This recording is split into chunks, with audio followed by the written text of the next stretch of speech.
Welcome to another episode of the Alignment Podcast. Excited to have our guest, Ilona Jurkiewicz. She'll have to correct me on her name. I'm trying. She's a seasoned senior HR executive, and we're so excited to have her here to share some of her experiences with us. Welcome, Ilona. Hi, thank you so much for having me on, and you're doing fabulously with my name. It's a hard one. Thank you. Yeah, to get started, I would love to have you give us kind of the elevator pitch of your career and where you've been and what you're most excited about right now.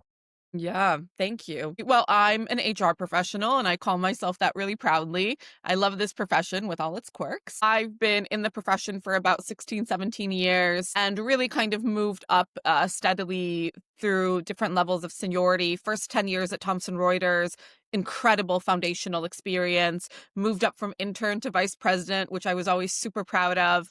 And then I moved on into the New York tech ecosystem, HR business partner at AppNexus, amazing company, and then head of HR at Xandr. Xandr was sold to Microsoft in an acquisition. I was there for that. That was a ride. And then head of HR at Leaf Group. And most recently, I took on a business role, which is not as common for HR folks, but I really wanted to cut my teeth in something else. And I was with Capfinity for about 18, 19 months as their regional managing director for the Americas. And then I'm going to start something else soon. That's so awesome.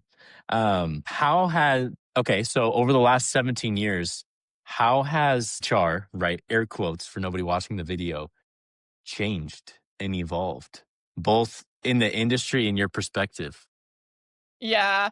Do you know what? It's a mix of like same, same. We haven't changed at all because sometimes I go to conversations and I'm like, are we serious? We're still doing this? Like we're still talking about this. And then in other ways, it's fundamentally different. So where I think it's evolved is it is a much more strategic, a much more evolved function with much higher expectations of everyone for it, which I love. It means we've all had to level up, and it means that the business in air quotes, in its investment in a people function expects much more. I'm a big fan of that. And I think any HR pro that's in the field is like, yes, let's go. I think where we haven't changed is we kind of have the same conversations very often, just wrapped in like a different bubble, like a different wrapping paper. So we're still talking about how you get data. I feel like 15 years ago, we were like, we need better data. 2 months ago, we're like, we need better data. And I'm like, oh, we're still talking about needing better data. So sometimes the problems themselves, because it's human problems, it's kind of core operational problems, haven't changed that much. It's just the nature and the environment in which we're talking about them has changed. AI is another change management, technology, digital evolution problem. It's a different conversation, but we were having kind of digitalization conversations 10 years ago too. So that's where I think things haven't changed. Yeah, it's interesting to see the, you know, people, you see this in history too, right? Like things Exactly. change a lot and they don't change at all. And that's Where how I it's feel just the about this same. function. Yeah, that is interesting. I hadn't thought about that in terms of, a function where it's like, hey, it actually is the same 15 years later. Okay, so one thing we were talking about before we record was this idea that sometimes culture is viewed as, hey, we're a family. And it just makes me think of that Office meme. I don't know if you've seen that one where, Michael Scott's dressed up. I'm from Scranton, so I know the office well. Yes. All right. Well, I didn't realize I was talking to Office royalty, right? Where he's like, my manager, saying like congratulations, we're a family, and he's like, me having applied to 300 other families this week. Yes, exactly. Someone adopt me. All the families take me. Yes. When you hear that somebody is treating their team as a family, how do you respond to that? Both in like a, shock statement, and then also, what's a useful way to both from like top down and bottom up to deal with that? For somebody who might be, stuck in an organization where they're like, oh, yeah, we're family. Yeah, yeah. Um, Anytime I hear it, I die a little inside and I have a very visceral reaction, which sometimes is visible and sometimes it's not. It's like, no, you're not. You're not a family. So that's what's going on internally. On the outside, it's been fascinating to me to kind of watch over the years organizations, leaders talk about their employees as a family because I am so fundamentally opposed to the idea because we as humans really understand the concept of a family. Most of us have families, whether biological or we created our own families. Like we have very set expectations of what a family is. And I think that they are very different than the set expectations of what it means to be employed and work. And the fact that we have so liberally mixed those things blows my mind sometimes. And I actually think it's psychologically damaging. And you see where it's psychologically damaging when someone goes on LinkedIn and goes, last week my CEO was calling me a family and today I got fired. And I'm like, Yeah. yeah, because you're not family. It was a well-intentioned and thoughtful. I don't think that it's necessarily manipulation. I don't think it's like as ill-spirited, but it was not well through to call these people a family. So that's one. Two, I am much more interested in calling a group of humans performing work together by another name, a tribe, a community, a collective, you name it. But we actually have dozens of other ways of talking about the way people come together in a unit to produce an outcome. A team. I mean, I love a team. Like you come together, you achieve a goal, and then sometimes you stay together and you don't. And those are a lot more healthy, and those have clear boundaries and separations, and also create a space to talk about mutual expectations. Because in a family, most of us, unless we're really evolved at this point, are not sitting down and going, let's talk about our norms. Let's talk about our culture. Let's Yeah. talk about what time you're going to show up for this. Some families are, and I'm like, kudos to you all. That's impressive. But that's not how it works. But at work, that is what we're doing. So I really, really hope the word family dies at work and we start just being a lot more open about what it should be and coming up with new words and intentionality around. Yeah. I hope and I feel like it's become more the joke. Like Yeah. everybody knows it's a joke. Yeah. And so I think people are getting away from it, but there still is a very I still unhealthy see it. It's still there. often. Yeah, it's still there. There's this book called The Alliance by Reid Hoffman. Have you heard of it?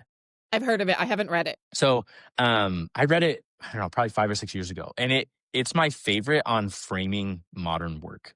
Yes. So he talks about, he's like, look, 30 years ago, um, okay, 40 years ago, most people had pensions. And so it was totally normal for you to be married to your work. Correct. You start working somewhere, you graduate from high school, whatever, you start working and you work there your whole life because they will take care of you. And then in the 60s, 70s, pensions started dropping off, but this attitude of like, oh, you're married to your work stayed. And it has like now versus 10 years ago, it is better, but there was still this idea that hey, if you're interviewing somewhere, you are betraying the company. And right, he proposes, he talks about what they did at LinkedIn when they started. Is he they talk about tours of duty, where he's like, look, when somebody starts a job or they come in, it's establishing, hey, for the next 18 months to 3 years, here's the big thing that you're trying to accomplish. And at the end of it, you're going to be more valuable to us. You'll be more valuable to the workplace. And if we can't pay you and compensate you for that value, whether it be a new role or more money or whatever, then we'll help you find another spot Yes. because like we care about you and we're not pretending that you're here for your whole life. I love that. Yeah. And Reed and I are it's very been, aligned. yeah, yeah. It's been super useful in my work relationships, when I've led teams, because then people recognize, oh, wait, you know, you're not pretending that we're a family, we're married forever. And they actually act in healthy ways more like one because it's like, oh, I care about you. You know, we might be somehow connected for the rest of our lives or not. And it doesn't matter. But I'm just going to treat you like a human being. Yes. Yes.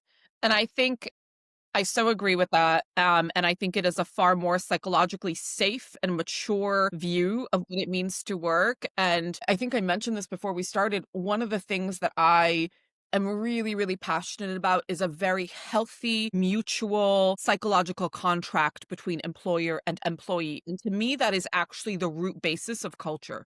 So I fundamentally believe that you as an employee, I as an employee, show up in my place of production, my place of employment, the place where I produce whatever it is I'm asked to, based on a set of parameters that we've agreed to. We've agreed what I'm going to give you and how you're going to compensate me. We've agreed the hours that I will work, of course, with give or take as needed. We've agreed how much I'm going to travel. We've agreed that this person is going to manage my work and all the rest of the stuff, right? That is the most basic version. And vice versa, I as a company expect that you're going to meet those requirements. You're going to tell me if you're struggling. And that is kind of the most basic level of culture, of the way that things get done. And a lot of the breakdown actually happens because those basic parameters are not being met or talked about. We're not talking about when expectations have changed. So if you're out looking for a job, there's probably a reason why. Either like you're like, you know what? I know I decided this tour of duty was worth X. Not anymore. I'm over it. Something has changed, and now the tour of duty needs to cost a little bit more. But are we talking about that? Is that an open conversation? So that is kind of the most basic thing. And I've always really, really stressed to all of my teams, to all of the leaders I've worked with, like, go back to the basics. Are the mutual needs being met? And if they're not, have we talked about them and have we addressed them? And then everything else is window dressing. And then the second piece of it is kind of thinking about how it's all being renegotiated right now. I think we are in a massive transition of work and worker expectation changes where and I love this. I'm a millennial. We used to be so villainized for having side hustles, for having multiple streams of income. And times that I've been laid off, I'm like, well, thank God I had some side hustles because, I'm taking care of my livelihood. So I'm kind of excited that some of these things that were horrific back in the day of the me generation are now so normalized. And two, there is actually a shift of look around. So many companies are choosing to bring on fractional contract labor, even in very senior level roles. So many employees are saying, well, I want actually employees, workers, people who produce are saying, like, I want multiple paths. And so I believe we're in this interesting kind of unspoken and sometimes spoken of renegotiation of what it's going to mean for organizations to have things produced by people and for people to produce things for organizations and for themselves. And that is going to materially reshape culture and the things that people expect from this relationship. And I don't know what that's going to turn out to be because it's literally, I think, in the middle of it right now. I have to believe that that will make I don't know if it'll make culture better. I think it will, but it will make expectations more clear, Yes. right? The where you come into problems and misalignment is when expectations are unspoken, right? In any relationship, like you know, if we were gonna hang out and I was like, hey, yeah, I'm hungry, and I was like, yeah, like she better bring pizza, Yeah. and you don't, I'm gonna be like, "Oh, well, I'm really disappointed." But it's like, I'm stupid for assuming something. But we do that all the time. And, in Because the humans are fractional storytelling machines. Humans fill yeah, gaps and we tell stories, so that's all we're doing there. yeah. And so the fractional type roles are like, it's very clear the value that they're supposed to provide. Versus full time, often it's like, hey, here's this one thing that we need you to do that's like taking up too much of somebody's time. We're going to hire you and hope you just like do stuff around it. And so then often there's just like a ton of fake work that happens. Yeah, it is fascinating. How do you think that will affect people coming into it's easy to see people who are, 10, 15, 20 years deep in their career in this, new kind of paradigm of work because they have experience doing something. And so it's a lot easier for somebody to be like, oh yeah, I'll pay you to do fractional things. Yeah. How do you think this will affect people coming into the workforce? I think it's gonna be really hard for them. I have a genuine concern about the current, like, entering folks into the workforce because Man, some of my closest friends now are the people that when I was 22, 23, I was like, Can we go into that conference room and talk about how crappy that was?" Or, the meeting after the meeting, or the Yeah. shadowing. We all know that. The shadowing that occurred of listening to someone doing something on the floor when everyone was in the office. And we've talked about this, I think, a lot in the HR space and the professional space of the loss of actually like that peripheral development. So that's one. And I think that's real. And I'm really curious, kind of longitudinally, what's going to come from that.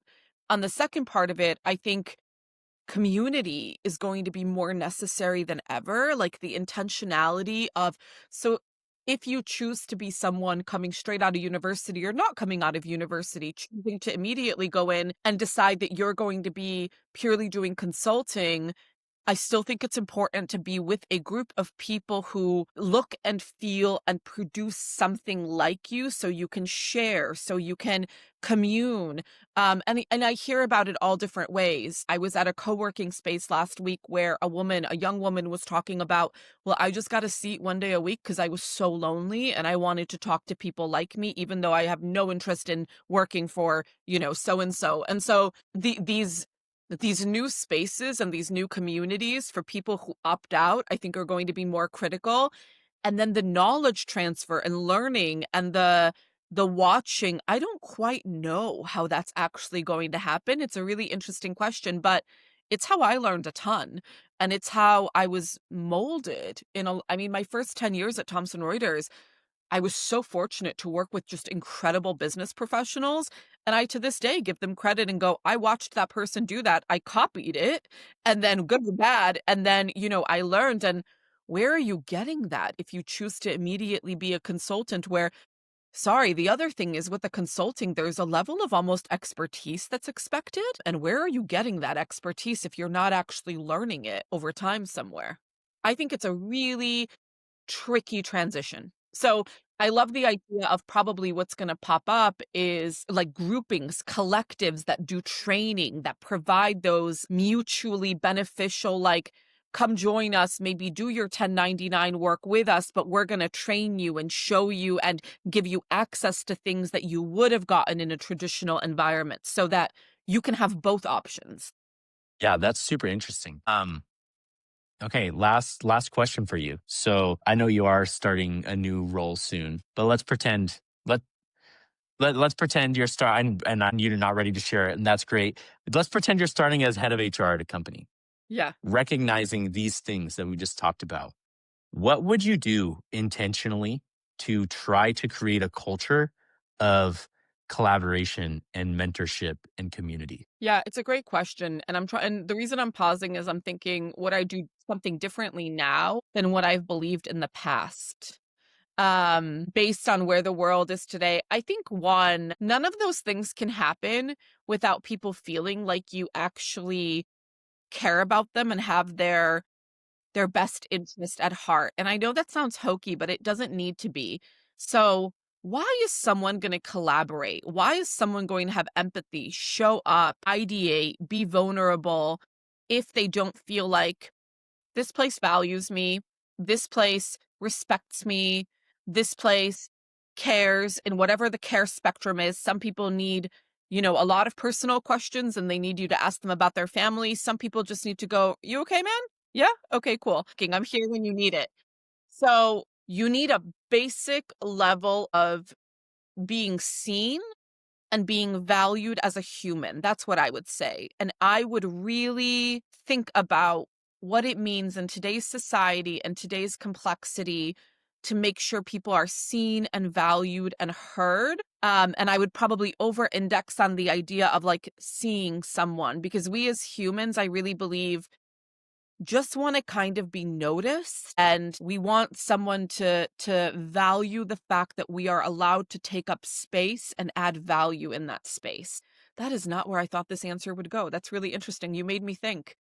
So that's probably where I would start Good.